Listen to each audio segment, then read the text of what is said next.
Talk about Jacobs Media, because that was started. We haven't even talked about the starting of that, but talk about how Jacobs Media kind of pivoted into the digital age, because you were one of the first people to see that as well. So it comes back to research, and in the 90s, we had also done an alternative format called The Edge, which was going pretty well. We kind of, the grunge thing happened right around the time that we introduced that format, so another really cool timing thing.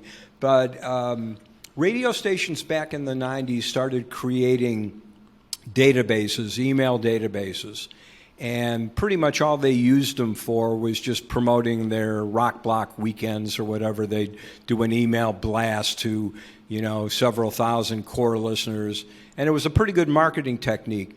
I started thinking, wait a minute, what if we use the email database as a research tool? I mean, here's people who are listening to the radio station, they know what's going on. Why don't we ask them how we're doing, what's going on, what they think of this, that type of thing. So I started writing questionnaires for a number of our clients if they would start a new morning show. Instead of having to wait until November for the rating book to come out, we'd get an early indication as to how the new morning show was doing and what the audience liked and didn't like and all that stuff. So I was doing all of that, and then 9/11 happens.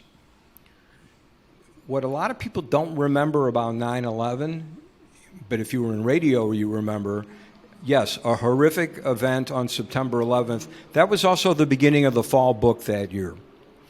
And all these radio stations had TV booked, contests ready to go, all that kind of stuff. And 9/11 goes down, and everybody's like, whoa, what do we do? I mean, can we do all this normal radio stuff, or is that inappropriate?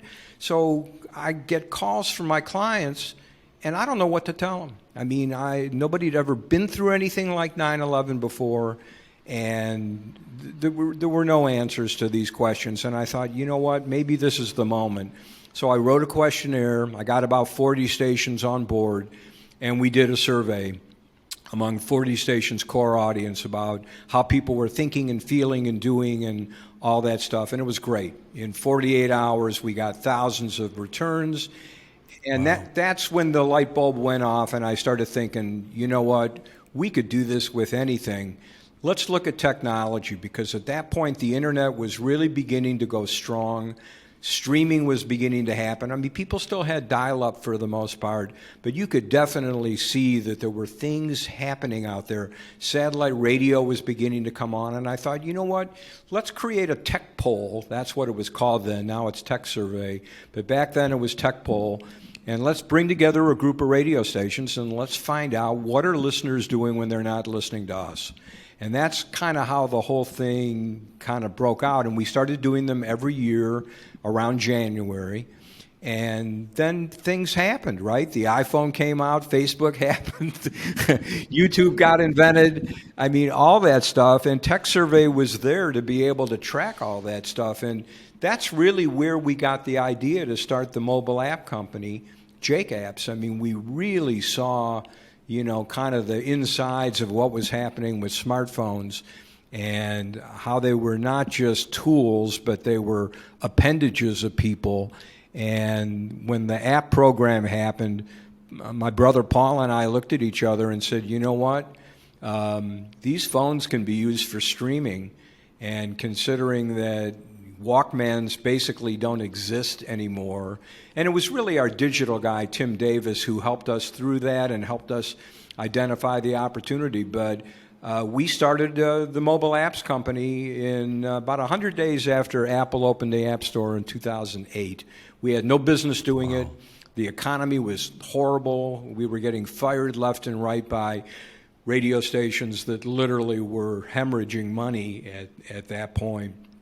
And we knew nothing about software. So it was a perfect opportunity to start a mobile apps company. And we did. And the company is still going strong. We've developed 1,300 apps or more at this point on both the iOS and Android platforms.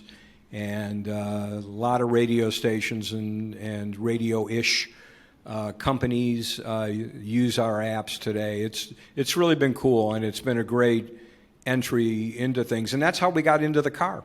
I mean, it wasn't that we're from Detroit, but When apps started showing up on touchscreens on Fords, we were fortunate enough to be at the Consumer Electronics Show that year, and we met all the guys at Ford who were developing that technology. So, one thing begets the other. When you're cranking hard and you're trying to innovate, it doesn't always work, but it typically opens doors and you end up meeting people where you can connect other dots. And that's really been, for my company and me, I think a big part of why things have generally worked.